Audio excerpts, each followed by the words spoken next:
Judges chapter 11, verse 30. English unavasai kaduha. And Jephthah vowed a vow unto the Lord and said, If thou shalt without fail deliver the children of Ammon into mine hands, then it shall be that whatsoever cometh forth of the doors of my house to meet me when I return in peace from the children of Ammon shall surely be the Lord's, and I will offer it up for a burnt offering. So Jephthah passed over unto the children of Ammon to fight against them, and the Lord delivered them into his hands. And he smote them from Aroer, even till thou come to Minnith, even 20 cities, and unto the plain of the vineyards with a very great slaughter. Thus the children of Ammon were subdued before the children of Israel. And Jephthah came to Mizpah unto his house, and behold, his daughter came out to meet him with timbrels and with dances, and she was his only child. Beside her he had neither son nor daughter.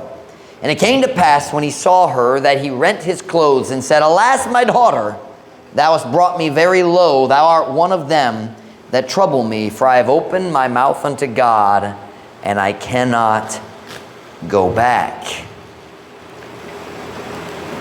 For sake of time, I'm not going to read it in Visayan tonight. I forgot why I checked my phone. I'll make sure I'm recording. Maglanta ko, am I recording na? Dili ko mabasa sa Bisaya karon. We'll look at the story later a little bit, perhaps. The title of my message tonight is Jephthah, Man of Faith or Folly. Si Jephthah uskatao sa pagtuo o kabuwang. Man of faith or folly. Magampo na ta, dayon ko mo makalingkod para sa mensahe karong gabi. Heavenly Father, would you please bless the message tonight? Would you fill me with your spirit? God, would you help me to make the truth clear tonight? Would you guide my thoughts and my mind? Would you help me to say exactly what our people need? Lord, please, I pray, Lord, you'd settle down the coughing and the little bit of distractions, the talking. I pray, Lord, we just settle in and listen. I pray, Lord, you'd meet with us in a special way. I pray you'd empower the message. God, I need you tonight. Please, Lord, bless us, we pray. In Jesus' name, amen. Pwede mo maglingkod. The book of Judges is the saddest, most disgusting book in the entire Bible. Luod kayo. Can I use the word luod? Luod kayo ang mga stories diha sa book of Judges or sa mga maghuhukam. Ang panahon sa mga maghuhukam sa Israel, maong panahon, pagkamandayon sa kamatayon ni Joshua, hangtod sa panahon nga si Saul nahimong unang hari sa Israel. Kanang panahon sa mga maghuhukam, wala sila'y hari, just mga judges na lang. Kanang nga panahon, maong panahon sa, what's chaos? Kalat? Kalat? Chaos? Doubt ang sala. In English, I don't know the sign. Senseless suffering. Daghang pagantos nga dili kinahanglan just resulta sa buong nga mga decision. Kanang book of Judges. Naipipili nga nindong nga mga stories sa Judges. But Judges also has the worst stories in the Bible.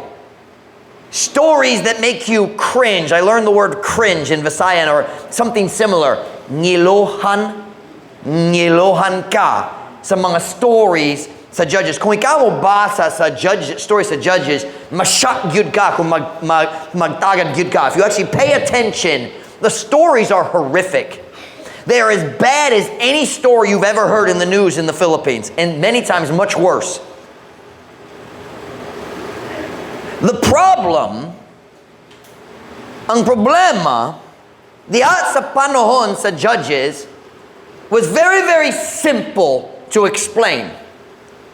Ang rason nga maud gyud niya ng panahon sa history sa Israel, the reason it was such an awful time is very simple. Everyone did whatever he wanted. Turn with me to Judges chapter 21 and verse 25. Judges 21 verse 25 is the last verse in the book of Judges. Og diri sa nining a verse ang Dios musulti na to sa rason nga maud gyud niining panahon na sa kasasayan sa Israel. Judges 21 verse 25. Kung na sa amen? In those days there was no king in Israel, every man, watch now, every man did that which was right in his own eyes. Niyato nga mga adlaw, walay hari diya sa Israel, ang matag tao, mibuha, niyatong matarong, nindo gyud. Niyatong matarong, diha sa iyang kaugalingon ng mga mata. Usahay ang mga Kristohanon nga young people, they become a little bit rebellious. What's the word? Masukihon gamay? Is it masukihon gamay? And they say, gana ko magpaandar sa akong kaugalingon kinabuhi. Kung ganahan ka, mo kita sa resulta. Sa daghang tao nga nagpaandar sa ilang kaugalingon kinabuhi, kinahanglan ka mo basa sa Book of Judges. The Book of Judges is one big illustration, 21 chapters of story after story, gross, luod, disgusting stories. Unsa may tabo kung mga tao magpaandar sa ilang kaugalingong kinabuhi. It's a terrible book. But that's what happens when people say, I don't need anyone telling me what to do. You be careful when you start thinking those kinds of, I want to make my own decisions. Really? Why can't I make my own decision? Because you're stupid and you need help. Kanara. You shouldn't call people stupid. Then don't be stupid, and I won't. I promise. But the message tonight is not about that. Tonight I just want to look at one story. The story of Jephthah. This story is just a great illustration of people doing stupid things.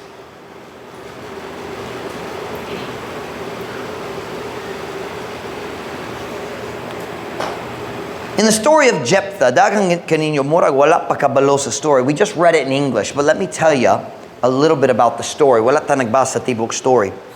Si Jephthah, what I say, nagdako siya. He grew up in, is that nagdako siya?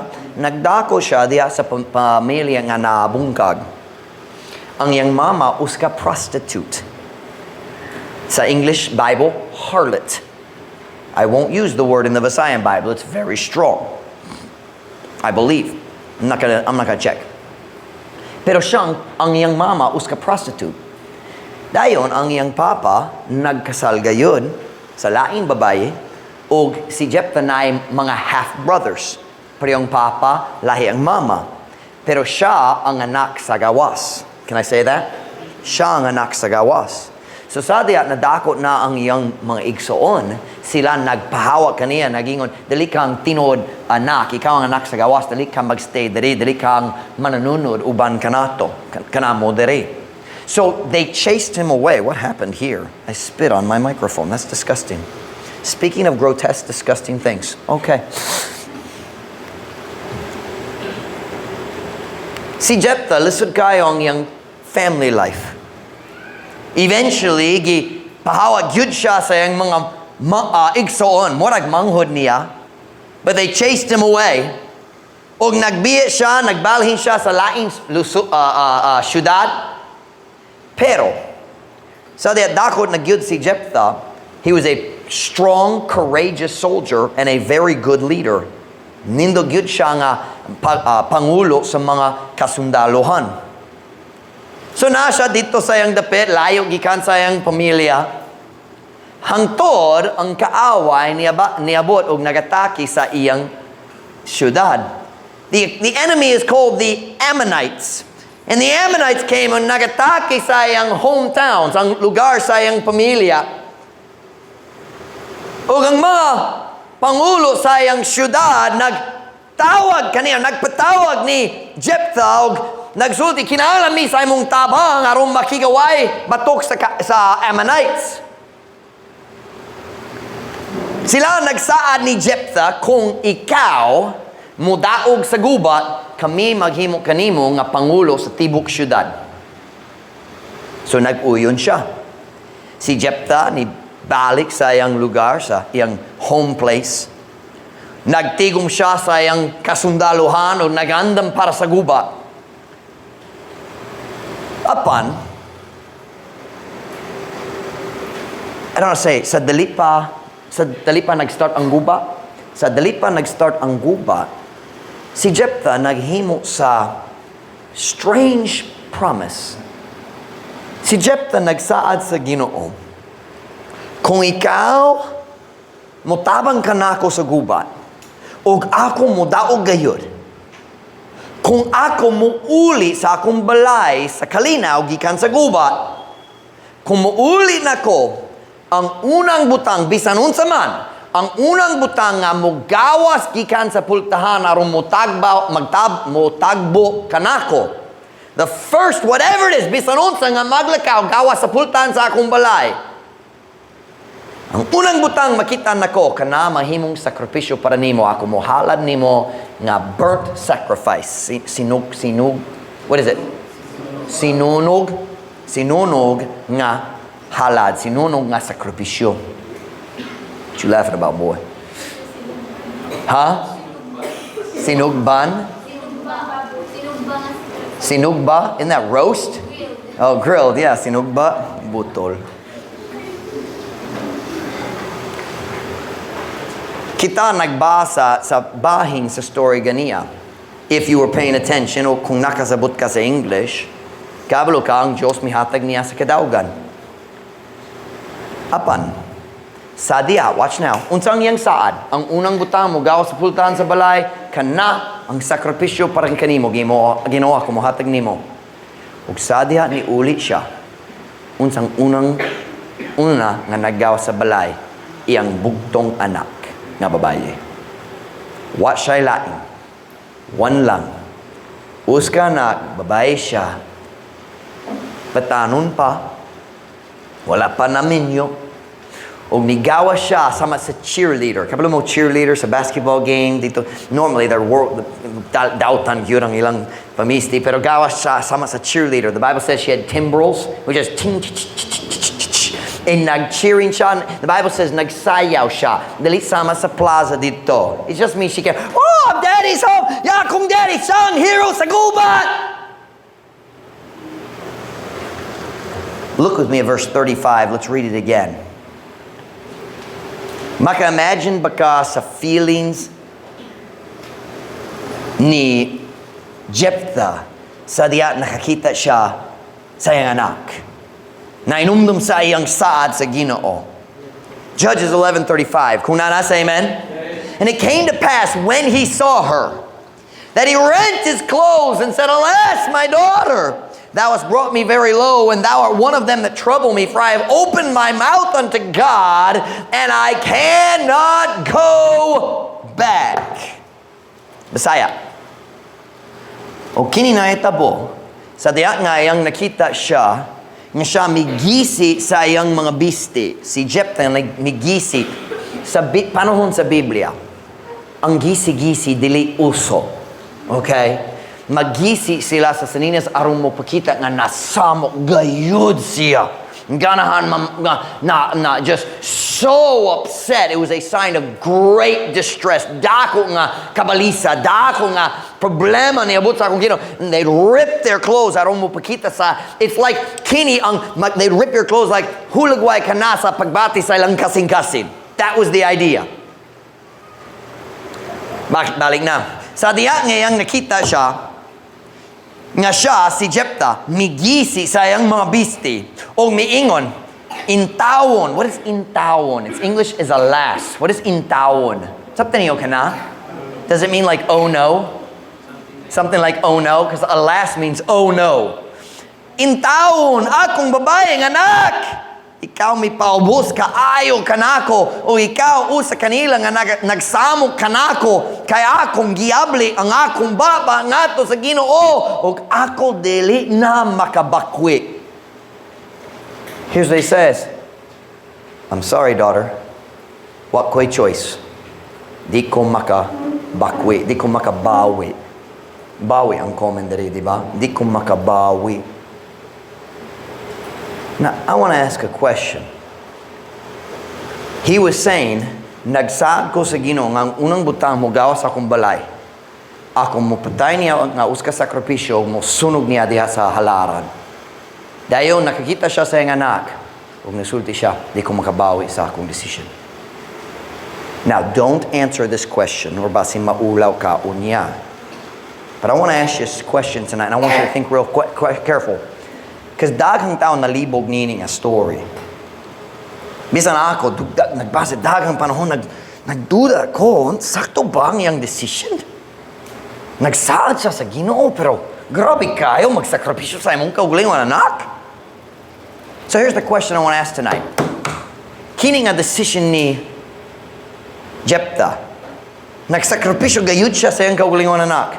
2 months niagit na, dayon siya nagsakripisyo niya. Nagsunog ka niya. Luod. So kinakong pangatana, kini ba us kabuha sa pagtuo o kabuwang? Don't answer. Have you ever read this story? Kinsa nagbasa na nining a story, nalibog ka?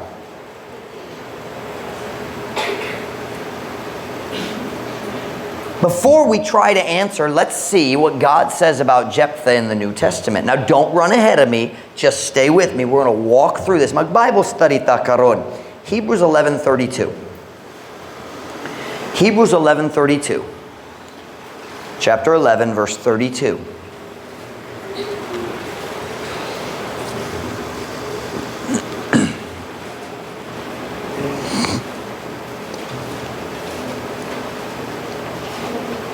Hebrews 11, verse 32. Dudo sa katapusan sa imong Biblia. Kung nanas, amen? And what shall I more say? For the time would fail me to tell of Gideon, that's Gideon in the Old Testament, and of Barak, and of Samson, and of Jephthah, of David also, and Samuel, and of the prophets. Ug unsa pa nga kung dugang nga ikasulti kaang panahon dili mo tugo kanako sa paghiskot may tungod kang Gideon ug kang Barak ug kang Samson ug kang Jephthah kang David usab ug ni Samuel ug sa mga propeta. Okay, diri sa Hebrews 11. Kita kabalo unsa na sa Hebrews 11. Hebrews 11 na listahan sa we would say in English God's heroes of faith. Something you know, hero. Can you use the word bida? Kanang Tagalog, di ba? Pwede ka mo gamit sa pulong bida. Medyo, kind of hero, di ba? It's like the hero of the story. Kini na ang mga bida sa pagtuo nga gilista sa Ginoo. Na ang tanan nga lang, kung ikaw maghunong ka bayan sa pagtuo, every name you'd think of, na diri. Noah, Abraham, Moses, Joshua, daghang palain. O diri doon sa katapusan sa listahan sa mga tao sa pagtuo, ang tao ng Diyos na yun, kini nga tao na nindo nga pagtuo. Makita na to si Jephthah. Ang tao nga nagsakripisyo sa iyang kaugalingong anak. So I ask again, ayaw mo tubag, unhunara. Kini nga decision ni Jephthah, usa ka buha sa pagtuo o kabuwang. Diri sa Hebrews, sa ang Diyos naglista sa iyang ngalan, ang Diyos ba nag-uyon sa decision ni Jephthah? Sa dali pa ta maghukom gayud sa decision ni Jephthah, kinahanglan ta maglantaw sa tibuok. What's the word I'm looking for? It's English, the whole picture, the big picture.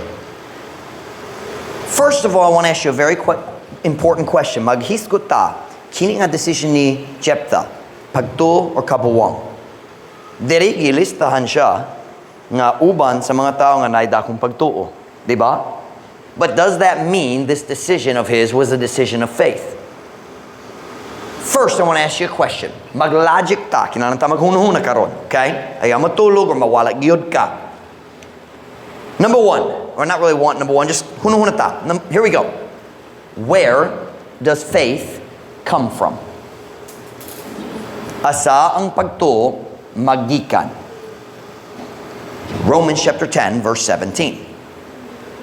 Romans chapter 10, verse 17.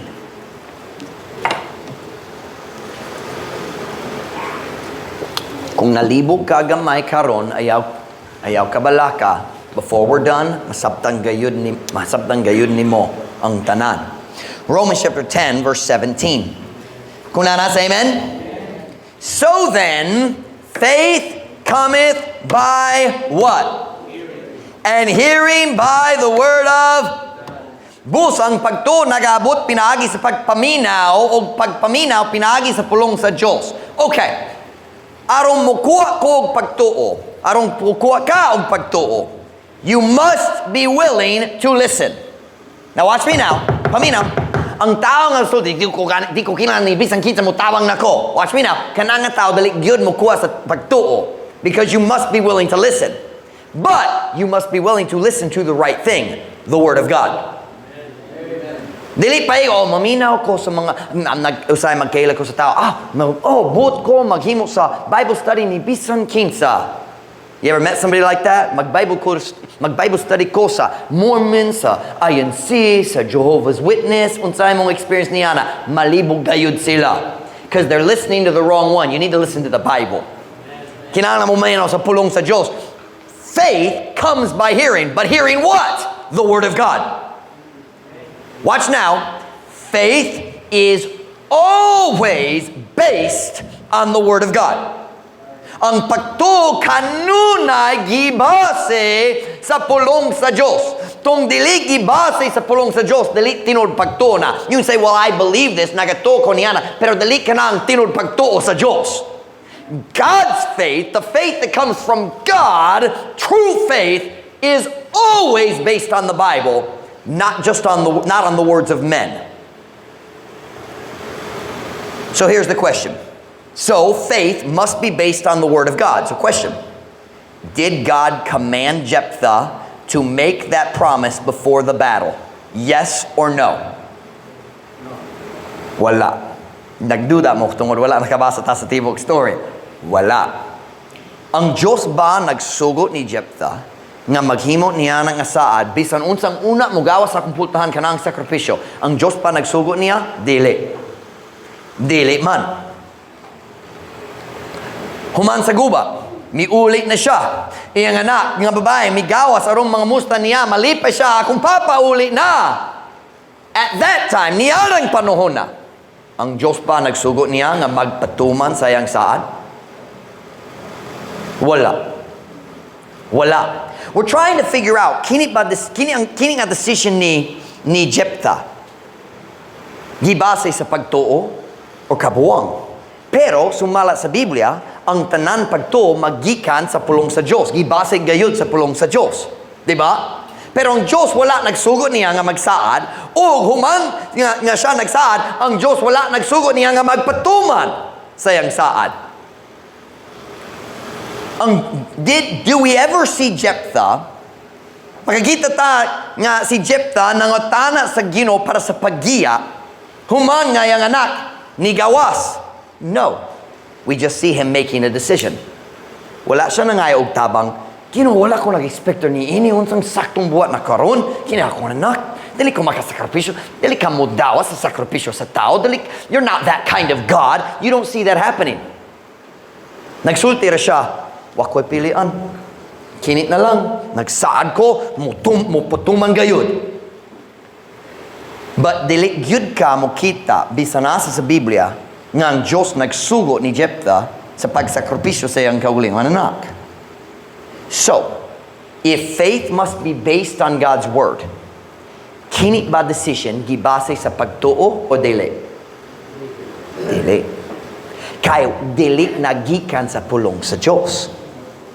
Kini nagikan ra sa yang kaugalingong gihunahuna. Sayo pang grana, yang kaugalingong hunahuna. It didn't come from God. Watch, then it's not faith. It's not faith. Usa ang tao mo sulti, maghimo ko niini nga decision pinaagi sa pagtuo. Pero kung dili makita sa Biblia, dili pagtuman. Pero nagatog yun ko sa kasing-kasing. Basin nagatog yun. Nagatog ko nga gwapo ko, pero daghang tao dali mag-uyon. Di ba? Ako nagsulti ni Little Boy, nag-driving me, ug naibuwang nga babae, nagsinggit na mo. And ako nag-iyon ni Little Boy, siya nagsulti nga gwapo ko. And si Little Boy nagsulti, basin.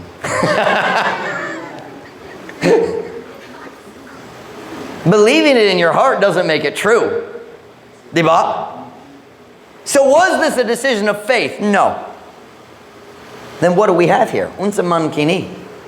Well, remind me, what is wrong in the book of Judges Every man did that which was, come on now, every man did that which was in his own eyes.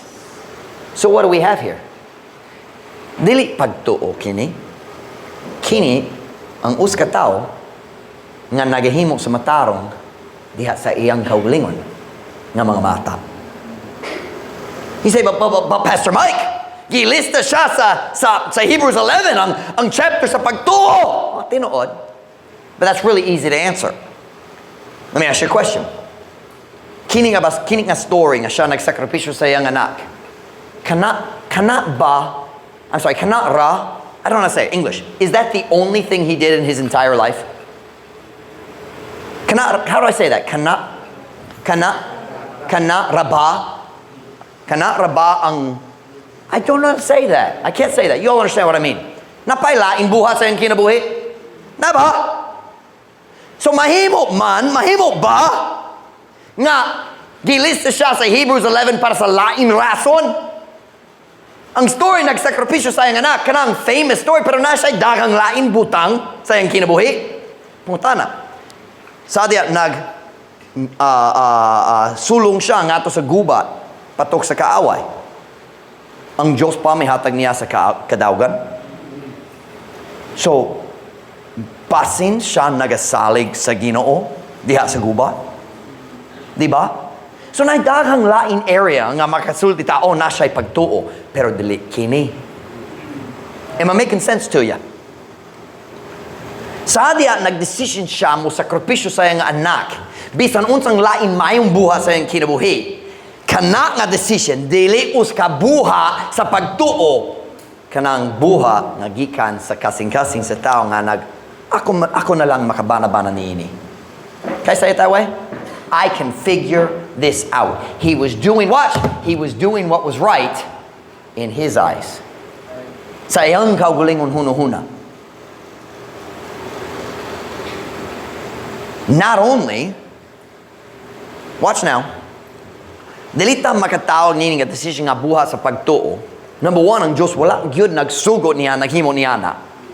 Number two, naay mga sugo sa Diyos. Ang Diyos nagsugo klaro gyud nga bawal ang pagsakripisyo sa imong mga anak.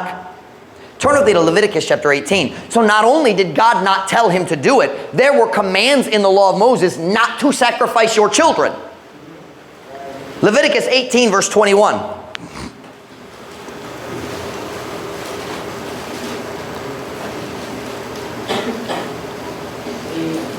Leviticus chapter 18 verse 21. Kunana, say amen? And thou shalt not let any of thy seed pass through the fire to Molech, neither shalt thou profane the name of thy God. I am the Lord. Ug dili ka mutugo ni bisan kinsa sa imong kaliwa sa pag-agi sa kalayo ngadto ni Molech, ni ikaw magpasipala sa ngalan sa imong Dios. Ako mao ang Ginoo. Si Molech mao ang God sa immorality, o ang tao naghalat sa ilang kaugalingong anak ngadto ni Molech, o they would burn their children alive. Nagasun, when it says pass your children, make your children pass through the fire, does not mean sila nakalakaw sa sulod, nakalakaw sa gawas. No, nasunog sila, namatay gayud. And God said, don't burn your children to Molech. Let's look at another. Deuteronomy chapter 18. Deuteronomy chapter 18.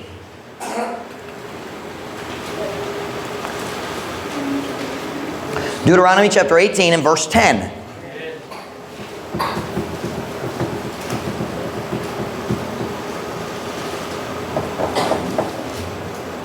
Deuteronomy 18 verse 10.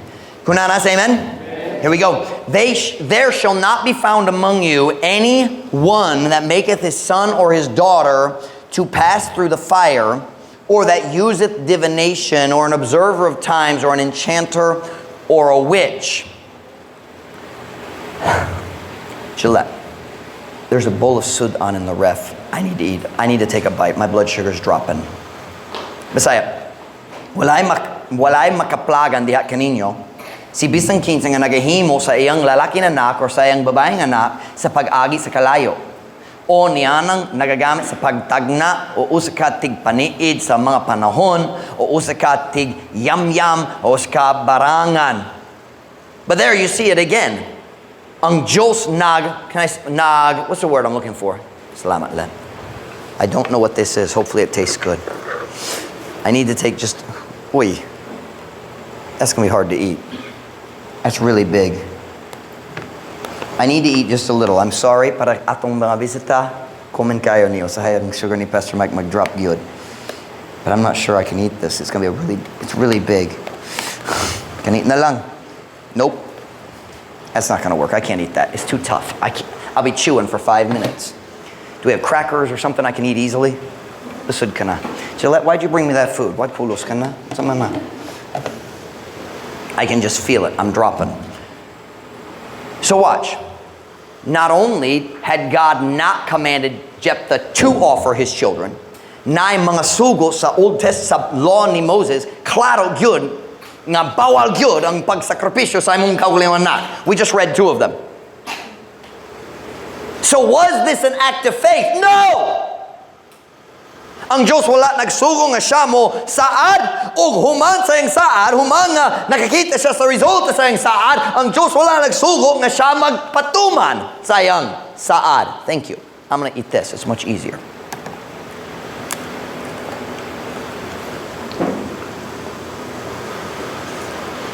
This was not an act of faith. It was a man doing what was right in his own eyes. And now watch. This was a man nga gigamit sa Diyos sa pagpalingkaw sa iyang tao, pero kinang kamatuoran. Watch now. He was used by God, but he didn't really know God's word. Gigamit siya sa Diyos. Pero, are you listening, guys? Nga naman siya nagsunog gayud sa iyang kaugalingon anak. What would make you think he didn't know the Bible? Wala siya kabalo sa Biblia. Turn with me to Numbers chapter 18, verse 15. I want to show you something. This is very interesting. I've never heard anybody else teach this.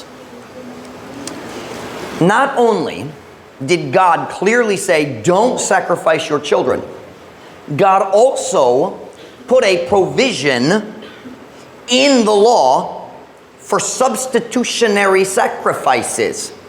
Something you substitute, puli. Tanaw at Numbers chapter 18, verse 15. This is very interesting. Si Jephthah wala nakasabot ni ini. Numbers 18:15. Kung nasa amen? Everything that openeth the matrix is translated as matriz. So the womb.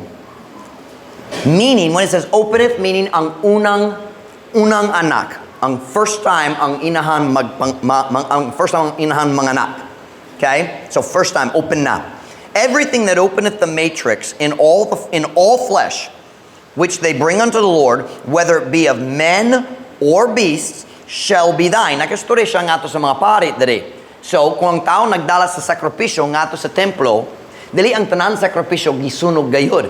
Daghang sila gihatag sa pari ug sila nagkaon sa sakripisyo. That kanang ilang pagkaon. Okay? So, nagastorya ang Diyos nga to sa mga pari diri. So, everything that openeth the matrix in all flesh, which they bring unto the Lord, whether it be of men or beasts, shall be thine. Ang sakripisyo imuha na. Nevertheless, the firstborn of man shalt thou surely redeem, and the firstling of unclean beasts shalt thou redeem. Masaya. Ang matag butang nga nakabukas sa matres diha sa tanang unod nga ilang daton nga to sa Ginoo bisan kun kini iya ba sa mga tao o sa mga mananap mahimong imuha. So ang mga sakripisyo mahimong imuha. Bisan pa niyana ang kinamagulangan sa tao ikaw sa siguro mo tubos. Dili magsakripisyo gyud sa mga tao. O ang kinamagulangan sa mahugaw ng mga mananap, imong tubson. Nainom na mo, okay, mag-review ta. Bible study ni. Okay, nainom na mo sa story, sa diha ang Diyos naghampak gayud sa Ehipto, aron sila mo pagawas sa tao, sayang katawhan gikan sa Egypt, mga slaves dito. Unsang kinalasan nga hampak. Kipatay ang matag kinamagulangan. Di ba? Diya nga adlaw, ang Diyos what's the word? The English, I think the Visayan is nagbalaan, but it's set aside. He made the firstborn holy alang kaniya. He said, sugod karon ang tanan firstborn ako at nagyod, tao or mananap. Kung mananap, ikaw magsakripisyo. Kung tao, kanapod kinahanglan isakripisyo, pero dali pwede magsakripisyo sa tao, so pwede ka magpuli og lain sakripisyo para sa tao. Sabtan ninyo ka na? Did you all just read that there? Tupson is redeem, which means buy back. So, kini akong kinamagulang ang anak, iyak gayod sa Ginoo, sakripisyo. Pero syempre, ang atong Diyos, dili mo daw sa human sacrifice, so ako mo puli kaniya na ilain sakripisyo nga dawaton sa Ginoo, puli kaniya aron dili ko mo sakripisyo niya. Sabtan ninyo, ang Diyos na ay provision sa balaod para sa situation nga ang tao kinahanglan isakripisyo, so that they would not have to sacrifice people. God says, I don't accept human sacrifice and I don't accept unclean animals. So, panaglitan, kung naay camel, sa Jewish law, dili makakaon sa camel. Tungod, consider unclean. Pero, kung panaglitan ng tao na ay camel, because he's talking about people who have unclean animals, kung na ay bagong first time ng anak ng camel, dili pwede magsakripisyo niya na, dili madawat. Kay mahugaw sa ilang balaod. So, ang Diyos na yon, kanapod, tubson ni mo. Ang tao o ang dili hinlo. So, God, watch now, God said, okay, mag-review ta. Ang Diyos pa nagsugot ni Jephthah nga mag-sakripisyo sa iyang anak? Wala gyud. Wala nagsugot niya nga mosaad o wala nagsugot niya nga magpatuman sa iyang saad. Sunod, nabay sugo sa Diyos nga bawal ang pagsakripisyo sa anak. Namang good. Number 3, nabay plano sa Ginoo aron makapuli ka niya nga klase nga situation. Namang good. Unsay problema? Wala siya kabalo. He was doing what was right in his own eyes. Watch now. Do you know what that means? He believed he was doing what he should do. Wala'y problema sa iyang saad. Wala gisugo, pero wala'y problema. Pero sa diha iyang anak ni gawas, dapat siya naglantaw sa balaod. Unsang plano sa Diyos para niya nga situation. Tungod siyempre ang Diyos tali ganahan ako magsakripisyo sa akong anak. Kana ang paagi sa mga tao, wala kaila sa tinuod Diyos. Atong Diyos dili mo dawat ni ana. Kana ang doubt ang klase sa religion, dili atoa. But he didn't know the Bible. So he did what he thought was right, and he honestly believed he was doing right while he burned his daughter. Now, I don't think he burned her alive. I think he probably slit her throat just like they did to the sheep. Kanang paagi nga sila nagsakripisyo, dere, aron dalik yun. Dayon nagsunog. Pero dali pagtuo, kabuwang. Kanang buha sa tao nga nagsunod sa iyang kaugalingon hunong-huna. May I just take a time out here and say something? When you start doing what you think is best, you'll be shocked where that takes you in your life. Pohon-pohon, maghimo ka sa mga butang at dili gyud ka maka-imagine karon.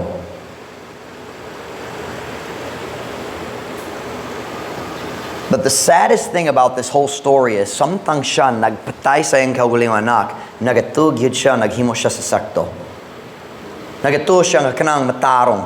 Tungod sa iyang pagka-ignorante sa pulong sa Diyos, nagatug siya nga angay, nga sakto, nga matarong ang iyang decision.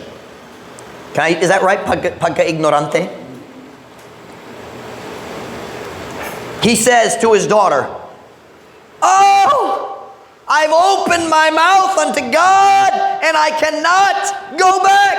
Dili na ug ako dili na makabawi." He thought he was doing right. Man, it's so hard to serve God, but I'm going to do it. But it wasn't right.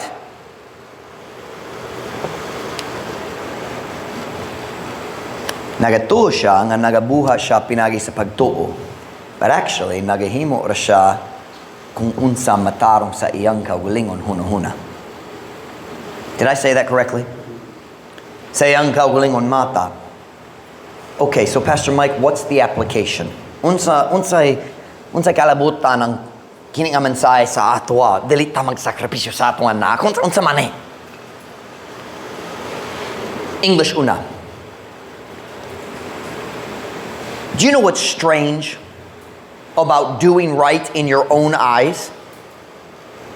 You actually convince yourself that you are doing right. Og daghang Kristohanon maghimo niya nga sayo pod. Can I give you a good illustration? Daghang kinikanan. Unhon nila ang education, ang secular education sa ilang anak, sa ilang focus sa simbahan, sa iyo pang grammar. Can I say it in English? They prioritize education over church. And they think, I'm doing what's best for my children. No, you're not. When somebody says, dili ko mo dalas ako na sa simbahan sa Miyerkules sa gabi kay na eskwela sa Thursday, sayop yun ang imong prioridad. What's the problem? Ignorante sila sa pulong sa Diyos. And they're making decisions based on what is right in their eyes. Am I making sense? Like the parent who says, magbalhin ko sa Saudi Arabia, mobiyak ko, biyaan na ko akong pamilya, 2 years, 3 years, 5 years, 10 years, aron makasupport gayud ko nila, mas mayo para sa akong anak. He thinks he's doing right, pero nagasalikway siya sa iyong pamilya. Are you listening? Does he think he's doing right? Yes. Tungod sa akong gugma, sa akong asawa, ako mag-antos ni nga kami nga layo sa akong pamilya. He thinks he's doing right, but it's right in his eyes. It's not coming from the Bible. The Bible says love your wife, and you can't do that from Saudi Arabia. Are you listening? Listen to me. Listen to me. Truth Baptist Church. Money is not love. Kung naiguma ko sa akong asawa, ako mo atiman sa iyang mga panginahanglan. Pero ang kwarta, dali ang gugma. Kung ako magpuyo, layo gyud, di gyud ko mo story niya, magbaliwala sa ilang pagbati, dili ko magsulay, magatiman sa iyang emotional needs, ako magatiman ra sa iyang financial, dili gugma ka na. The Bible says, train up a child in the way he should go. Kung nako sa Saudi Arabia, unsaon nako pag-train sa akong anak? Oh, pero ako magpadala, ako magsuporta nila. That's not the command. The command is train them.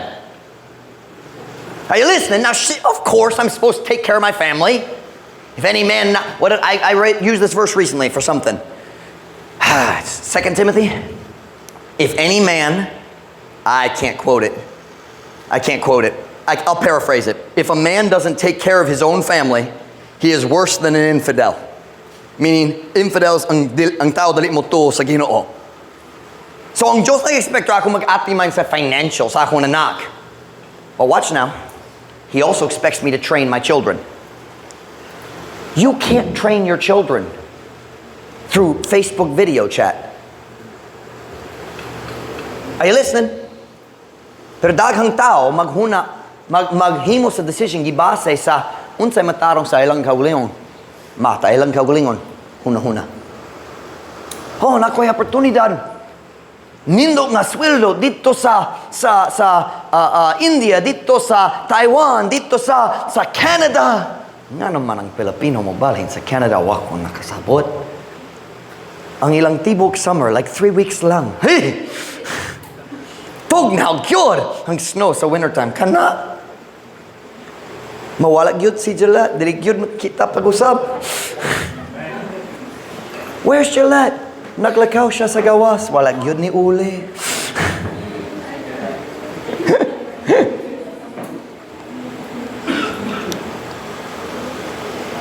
But the thing is, here's the problem.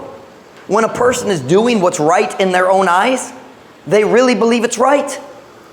And that's why they do it. But the problem is they're not looking at what the Bible says. They're just thinking. Are you listening? The Bible says, Proverbs 21:2, every way of a man is right in his own eyes. but the Lord pondereth the hearts. Ang matagdalan sa uskataw matarong diha sa iyang kaugaling ang mga bata. Apan ang Ginoo nagasusi sa mga kasing-kasing. But Pastor Mike, I just feel like nagabati ko nga kini ang plano sa Diyos, kini ang kapabuton sa Diyos para sa akong kinabuhi. Okay. I'll give you Little Boy's answer. Basin.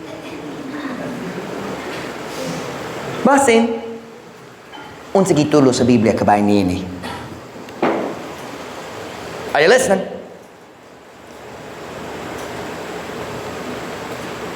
I heard a story about a Christian man told his pastor, nagaampo ko kabayan sa akong kaminyoon. Huwag nagagtugyod ko ang Diyos ka na nga ako, mabiya sa akong nasaw, magkasal sa lain. Wow! Ang Ginoo nagagiyat ni mo, mabiya sa imong asawa? Nag-ampo ko, I just feel it in my heart. Oh, you feel it in your heart, but you haven't read it in the Bible. Listen to your pastors tonight. Here's the message. Are you ready? Everything until now. Ang tanan hangtod karon, introduction lang para sa bubuk kayang mensahe. You ready?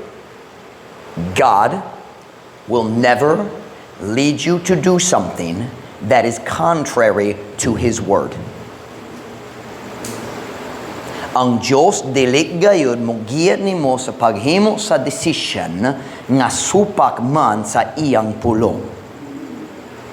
Sakto ba? Dili gyud. Well, I just feel like God wants me to do this. But what does the Bible say? Pastor Mike, nagatuko nga ang Diyos ka na nga ako magkasal na ining tao nga wala pa siya naluwas. Pero nagatuko kung maluwas na tama, siya maminaw na kog, maluwas na. Okay, you can believe that in your heart, but what does the Bible say? The Bible says, saved people don't marry unsaved people.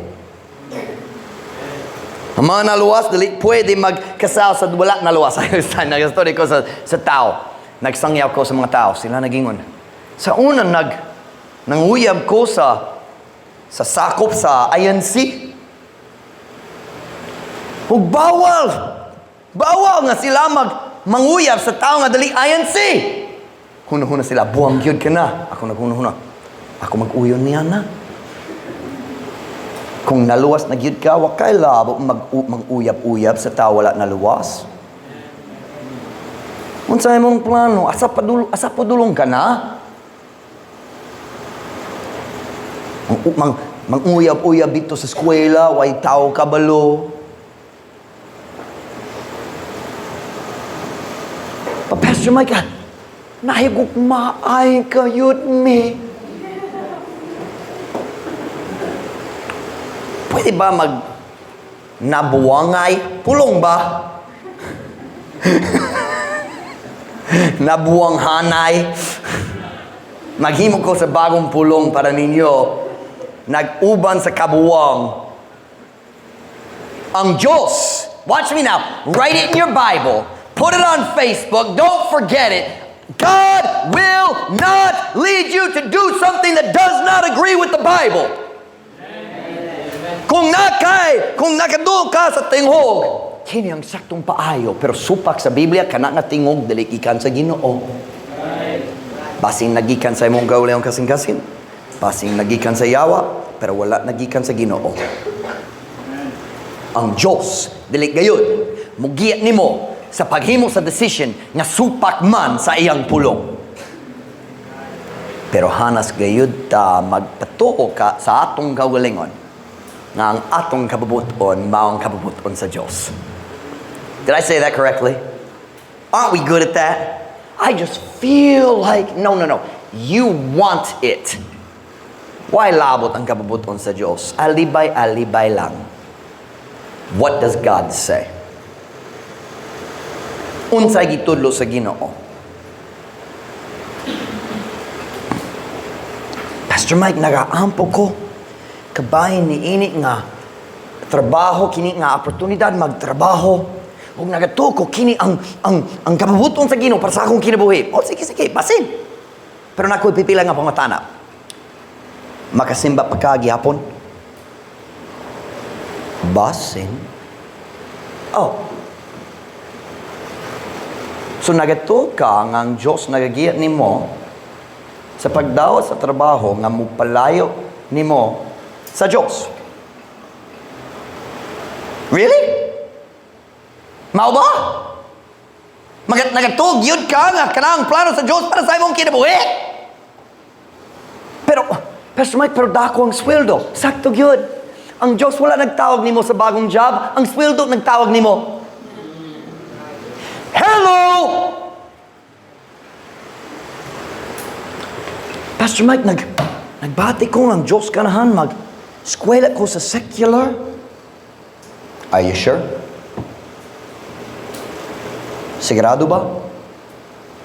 Kinahanglan ka maghinay yun, kabayan sa eskwela sa secular. You better make sure that's God's will. Magkasaguro yun ka ng kabut. I'm not saying it's never God's will, but it's dangerous. Daghang mayong Kristohano nga young people, mahimong kalibutan ho nga young people dito sa State University. Amen. Oh, excuse me. Amen, Pastor Mike!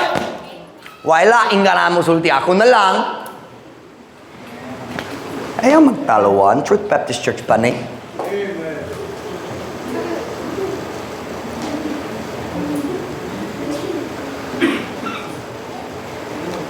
Pangutana, kinahanglan kumuundan. Nagasulay ba ka magpato sa imong kaugalingon? Nga imong kabubuton, maong kabubuton sa Diyos pod. Did I say that correctly? Are you trying to convince yourself that your will is God's will? Why don't you stop trying to convince yourself and ask Him to tell you? Ang Diyos dalik yun mo giyat nimo sa paghimo sa decision, supak sa iyang pulong.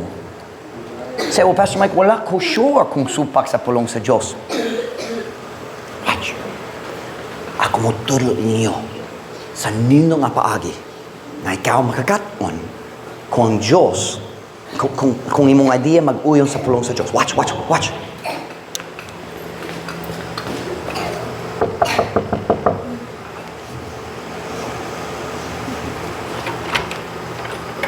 Pastor, pwede ko mga tanan nimo?